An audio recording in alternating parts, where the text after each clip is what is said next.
എവിടേക്ക് എന്നെ കൊണ്ടുപോണേ? ഇതിനൊക്കെ ഒരു നേരവും കാലമൊക്കെ ഇല്ല എന്റെ ബാസുര്. കഥ കടക്കില്ലേന്ന് ഞാനാ പറയണേ. ഗംഗേ, നമ്മൾ ഇന്നലെ വന്നപ്പോ ബെഡ്റൂമായിട്ട് ഉപയോഗിക്കാന്ന് പറഞ്ഞൊരു മുറിയുണ്ടല്ലോ, ആ മുറി ഏതാന്ന് വല്ല നിശ്ചയമുണ്ടോ? പിന്നെ മോള് വരാന്തയുടെ അപ്പുറത്തുള്ള മുറിയല്ലേ?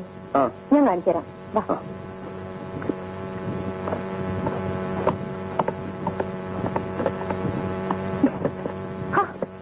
അയ്യോ, ഇത് തുറക്കാൻ പറ്റുന്നില്ല. എന്താ എന്താ പ്രശ്നം? ആരോ അകത്തുനിന്ന് പൂട്ടിയിരിക്കുക. ആരത്? കഥ തുറക്ക, കഥ തുറക്കടാ, തുറക്കടാ പട്ടി. എടാ ദാസപ്പ, ഇത് ഞാനാ. മാതൃ ചേച്ചിയല്ലേ ഇത്?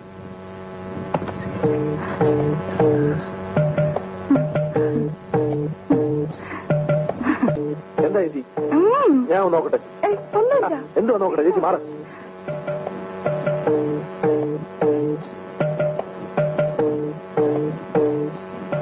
ഇവിടെ പ്രശ്നമൊന്നുമില്ല, ഇവിടെ ഒരു പ്രശ്നമില്ല. ഇവിടെ പാത്ര ചേച്ചി മാത്രമേ ഉള്ളൂ, വേറെ ആരുമില്ല. ഞാനൊന്ന് നോക്കട്ടെ.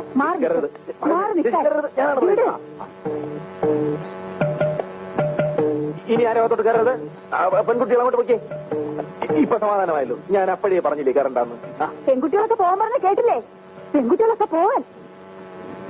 പെൺകുട്ടികൾ ആരും ഇവിടുന്ന് പോണ്ട. ഒന്ന് തഞ്ചേട്ട സമാധാനമായിട്ടിരിക്കേ, ഞാൻ മാനേജ് ചെയ്യാം. നീ ഒന്നും മാനേജ് ചെയ്യണ്ട. എനിക്ക് ഇവരോട് ചില കാര്യങ്ങൾ പറയാനുണ്ട്. അയ്യേ, ചേട്ടനൊന്നും പറയണ്ട, ഞാൻ പറയാം. ഞാൻ പോകാൻ പറഞ്ഞത് കേട്ടില്ലേ? ഒറ്റ അടി വെച്ചോ. ആരും ഇവിടെ നിന്ന് അനങ്ങിപ്പോകരുത്. ഉണ്ണിത്താനാണ് പറയുന്നത്. സത്യം എന്താണെന്ന് ഞാൻ പറയാം. ഇവരുടെ ആങ്ങള കൂടോത്രക്കാരൻ, അയാൾ ജപിച്ചു കൊടുത്ത ചരട് ഇവളെന്നെ പിടിച്ചുകൊണ്ടുവന്ന് എന്റെ അരയിൽ കെട്ടി. ഇത് കണ്ടോ? വേറൊന്നുമില്ല. കെടുക്കണു. ഇതാര്? മകനും കുട്ടിയാ? നീ എപ്പോ വന്നു? എവിടെ? അവരൊക്കെ എവിടെ? ശാരദാമേ. ചിറ്റപ്പ, അമ്മ വന്നിട്ടില്ല. ഞങ്ങൾ രണ്ടാൾ മാത്രമേ ഉള്ളൂ. ഗംഗ ചിറ്റപ്പനാ. നിങ്ങൾ രണ്ടുപേരും തനിച്ചേ ഉള്ളൂ? രണ്ടുപേരും കൂടി ഒറ്റയ്ക്ക് ഇവിടെ താമസിക്കാൻ പോവാ? അതെ. എന്താ? ഒന്നുമില്ല, പ്രശ്നമൊന്നും.